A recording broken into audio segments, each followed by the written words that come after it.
Welcome to Found in the Wild. Today's episode, Confessions from the Wild. The rituals, quirks, and rebel strategies behind the hustle. Welcome to the confessional booth. No filters, no fluff. Just me, a mic, and the messy brilliance behind how I pick, resell, and tell stories. If you came for a polished perfection, you might want to pause. But if you're here for the real deal rituals and rebel strategies that fuel this wild ride, pull up a chair. Because sometimes the wildest finds aren't on the shelf, they're in the mindset. Before we start it, I want to say that this episode is fueled by the metal mixtape. If you're a fan of all things metal, then you should check out themetalmixtape.com. Let's start with the pregame. Before I hit the thrift store, estate sale, or digital rabbit hole, I do this weird little thing. I visualize the vibe I'm chasing. Not the item, the vibe. Is it retro rebellion? Is it grandma's attic meets cyberpunk? Is it something that makes me say, wait, what's that?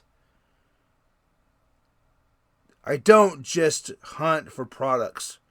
I hunt for stories. And that means turning into the kind of energy I want to bring home. The rituals that keep me grounded.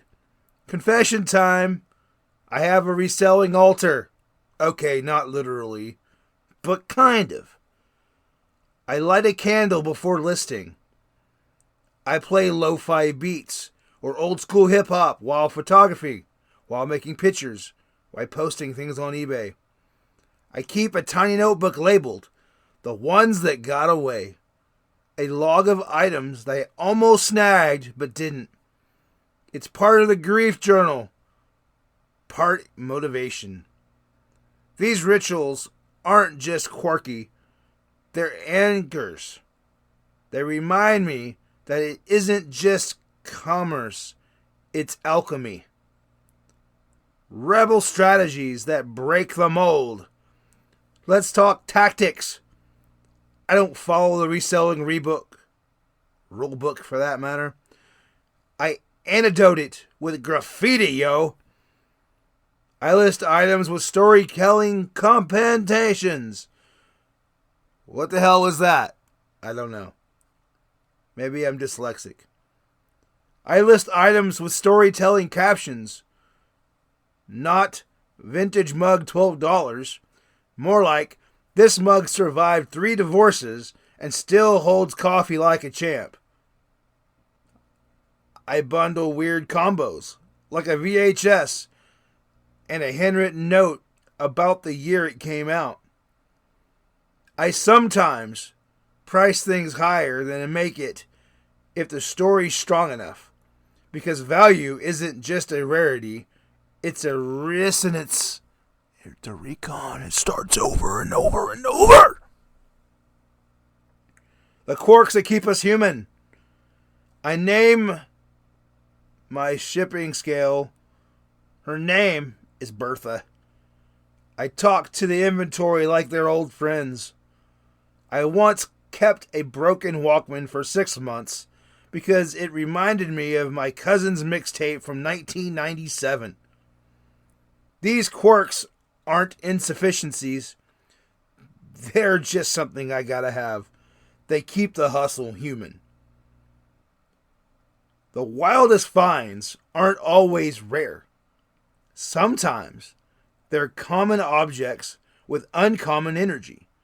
Sometimes they're the way a chipped figurine makes you laugh.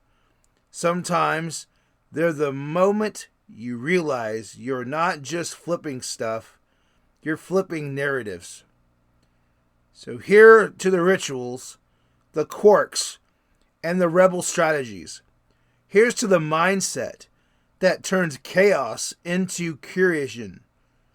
And here you, fellow wild ones, who know that the real treasure isn't just in what you find, it's how you see it.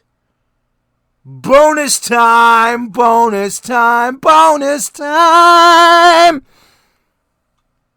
Alright, now that I've gone on and on, let's get to the real rituals. No more narrative.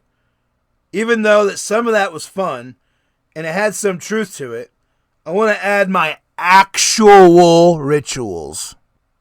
Yeah. Before going picking and thrift store shopping, I make sure that I snag a Dutch Bros or some kind of coffee. I have to have something to fuel my pick. When I list items, I do listen to music, usually a CD or a stream on my laptop from YouTube. The music I listen to ranges from metal to 90s country or even some CCM.